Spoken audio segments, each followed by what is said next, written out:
I dream for all of us to own wardrobes with garments made from sustainable sources, including fair wages for the makers. I aim to motivate and inspire viewers to see the clothes they wear as an expression of their personality and their beliefs. This is the Slow Wardrobe. Come and have a look. Hello, this is another video of the Slow Wardrobe. My name is Linda. You can find me as the Slow Wardrobe online, on my website, on social media, as well as this YouTube channel. Following the first 3 episodes that I did of the Slow Wardrobe podcast in the last 3 months of last year, I've been kind of reviewing them and thinking about the wide variety of people that may end up enjoying parts of the videos that I put out, but not necessarily all. So because everything is shown together on one channel anyway, what I will do moving forward is split up the various subjects that I would like to cover, make shorter videos, and people who would like to see everything, of course, can, because it's all there on one page together, and you can just click around and watch things in the sequence that you fancy. That's another element to it, giving you more flexibility. Oh, and the other thing is, rather than doing one of those very long videos once a month, I will aim to do shorter videos and just feed them onto the channel as and when I manage to make them. So that gives me a little bit of flexibility as well, of course. And I can then shout about things as and when they happen, rather than have to kind of save it all up for one big episode. In the title of the video, I will put a description of what the content of that particular video is. So I then don't need to open every video with a little speech. We can very often just dive in or keep the introduction very short and not having to sit through a 5-minute introduction every time. So there we go. Let me know what you think. More to follow later on in the month. So keep an eye out. And of course, if you subscribe, then you automatically get notified of new videos. I hope you enjoy.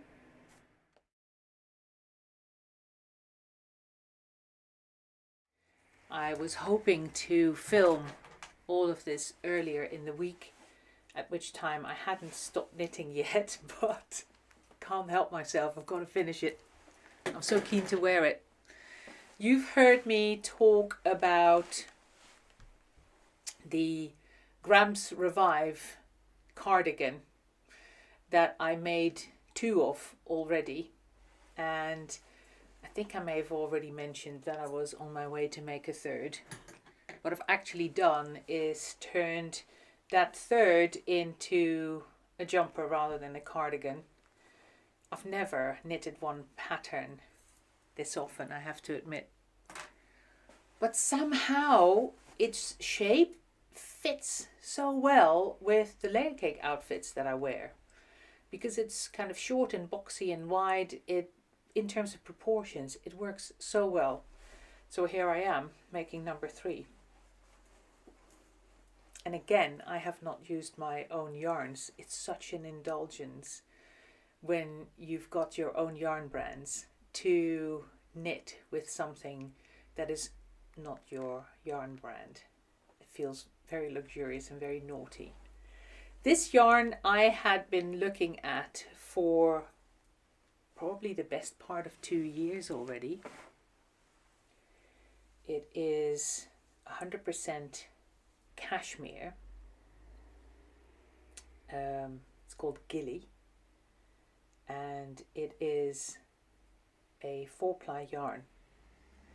Bear with me, I'm in the middle of sewing in ends, so I've got my needle actually on my work here. So if I can just sew in this end, then I can put my needle aside for a minute, turn this jumper inside out, or outside in, outside out, and show you its shape. So this red and white yarn, I was knitting this over Christmas. And of course it looks a little bit like the American red and white candy canes. Very Christmassy idea. So here it is. It's unblocked, so it looks a little bit kind of crumpled up. But I've given it a V-neck, so I've basically followed the same line of the V-neck that the cardigan had, but instead of then doing a ball band, instead of doing a button band and buttons, I just joined the yarn in the round and then knitted in the round until I got to the bottom section. So if I hold it up to give you an idea, I worked in that red and white beautiful cashmere that has got none of its halo yet, because it still has its spinning oil in it, which makes it lovely and easy to knit with, and then goes through a transformation when you rinse all the spinning oil out. And I had been rather frugal with the amount of yarn that I bought. I bought just 2 balls of it, so 100 grams, from Millie at Tribe Yarns in Richmond. She stocks this gorgeous yarn, to do a little bit of swatching with it and really pull myself over the threshold of whether I was going to knit another one of these. And of course fell in love with the yarn immediately and ordered another 3 balls, because I had, with the first 2 cardigans that I had knitted, I had discovered that I needed probably about 260 grams. So I would use 2.5 hanks of 100 gram hanked yarns, and then have nearly half a hank left over. So I thought, well, 250 grams is going to be fine, not realizing that those half hanks, I probably had a little bit less than half a hank left over. Anyway, I only bought 5 balls of this, and when I was mostly down the first sleeve, I thought, oh no, I'm going to run out of yarn, I'm going to have to buy another one. And I thought, no, actually, because one of the reasons that I'll run out of yarn is because I'll make my sleeves longer. I want to be able to pull them over my hands. So I thought, actually, instead of buying more yarn, I may be able to, with the yarn that I've got left over from the bottom, may be able to slightly replicate the look that it has at the bottom. So that's what I've done. So I've done another 6 rows of the first contrast color, and then the black, which is what I've used at the bottom. Oops. It's slightly shorter, as you can see, in the front than it is in the back. So the back just looks like that. And I haven't made the sleeves quite as long when it concerns the black. I thought I'll leave it at this. Then I'm going to block the whole thing, because both of the other ones grew so much when I blocked them that I need to do that first before deciding whether I need even more length on the sleeves. And then they can either stay as they are at the moment, or they have to be lengthened a little bit further. I'm quite happy to put it on to show you, although you're not really getting a great impression, I have found, with the other 2 that I knitted when you put it on unblocked. That's something that I cannot recommend highly enough to people when they have spent blood, sweat and tears, and often a lot of money, on beautiful yarn. Then they finish the project, they put it on, and they think, oh, is that it? It's actually not as nice as I was hoping or I was thinking. Actually, it doesn't look that bad here. But that lovely wide boxiness that this jumper gets when I hold it like this is just not there yet, because it's not blocked yet. And so if you have a project that you put a lot of time and energy into, and you put it on and you think, oh gosh, doesn't really look like much, then please suspend judgment and block first before you decide, because you may be very pleasantly surprised once you do block and see the real finished result. So I'm showing this to you now like this. I'm going to finish weaving in my ends, and then when it's properly finished and blocked and hopefully has got its gorgeous cashmere halo, then I'll come back and show it to you again.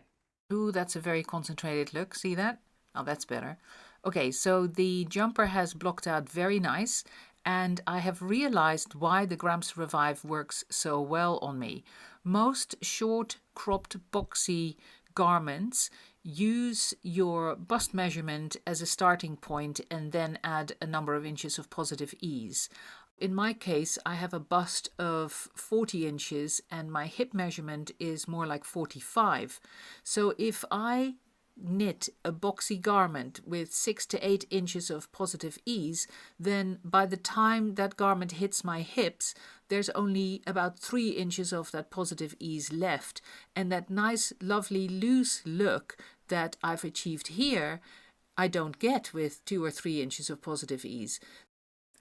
To summarize that, if your hips are wider than your bust, then use your hip measurement as the starting point to add inches of positive ease to, rather than your bust. Then you too can have a great look when you wear a boxy jumper. And then finally, you can see in the picture that I've blocked out the back panel at the bottom in an A-line, so I've blocked that out even further. I haven't done that yet in the front, and I wanted to show you the difference. If I would block out the front in exactly the same way, so make it nice and wide, then that A-line is even further accentuated and looks even better.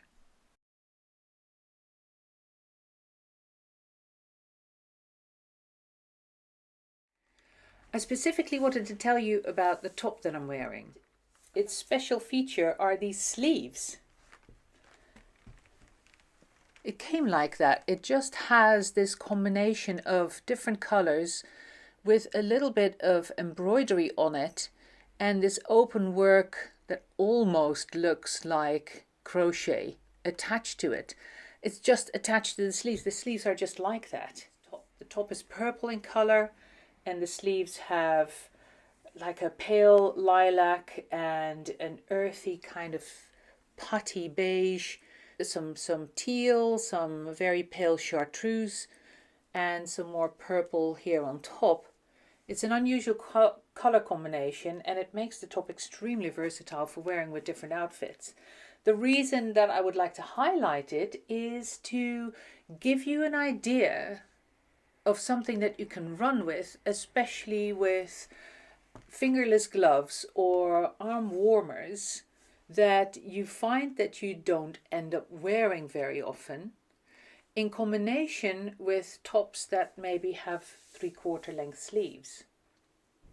If you imagine a cotton top with 3/4 length, or viscose top with 3/4 length sleeves, and an arm warmer of this kind of length, knitted out of a superwash yarn, Soliloquy would be ideal, my Soliloquy yarn, then with one hank of yarn, either multicolored or plain, knitted in a very simple tube shape of either stockinette or rib, for example, a tutu rib would look wonderful, attached, literally sewn by hand to the end of a top with 3/4 length sleeves, would be a fabulous garment for winter time that you can then wear underneath cardigans and things like that, and you end up with these unusual sleeve ends.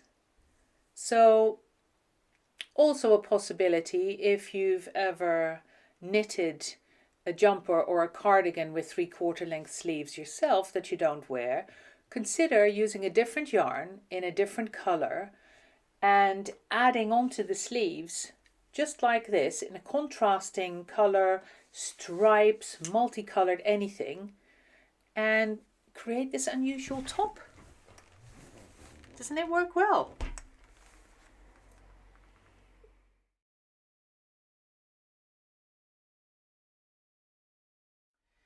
So here I am wearing Texture Time, the mystery knit along that Stephen West organised this past autumn. This is the version that and the colours that I chose for the sample.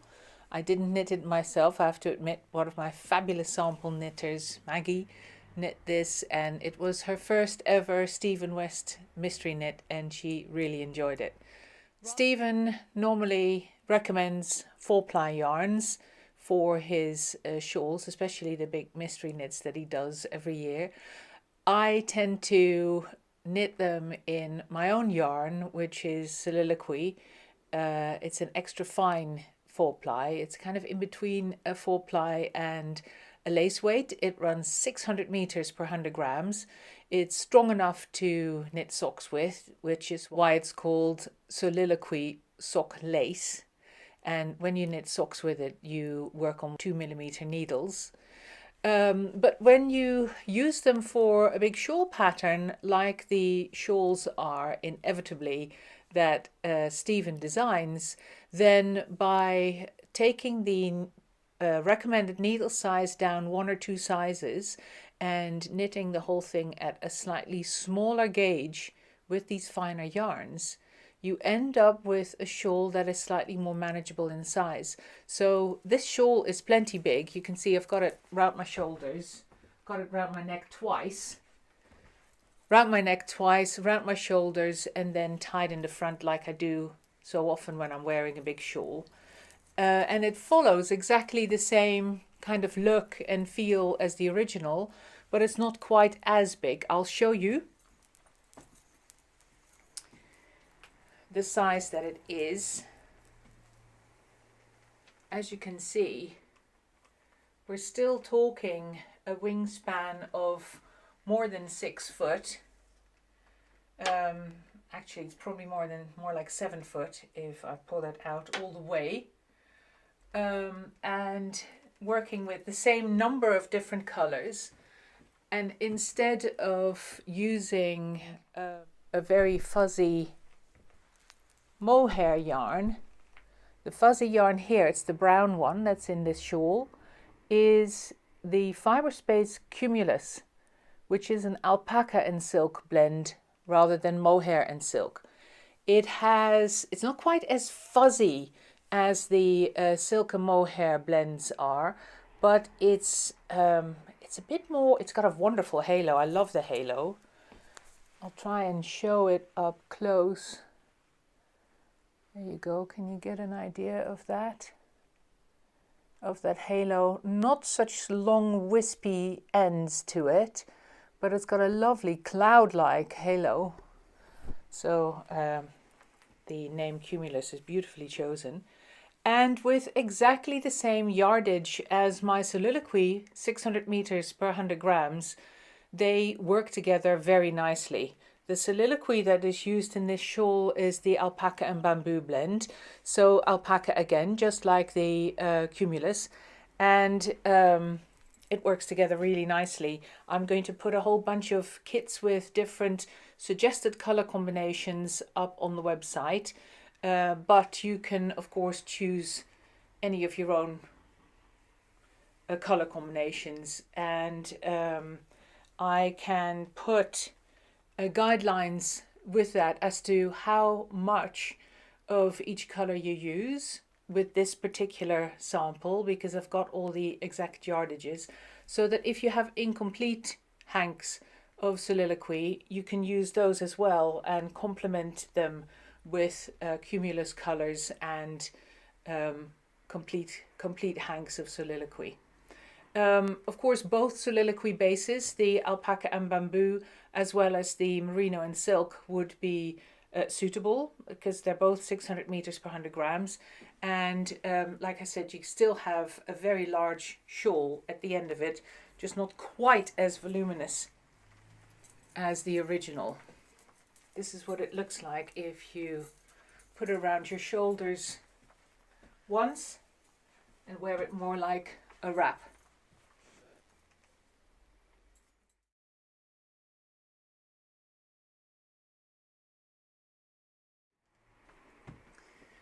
Bit of a teaser this.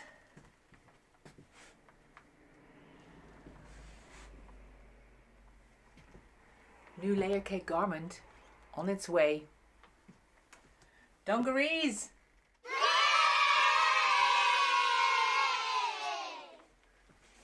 We're in the process of designing them and doing a first provisional production run of them.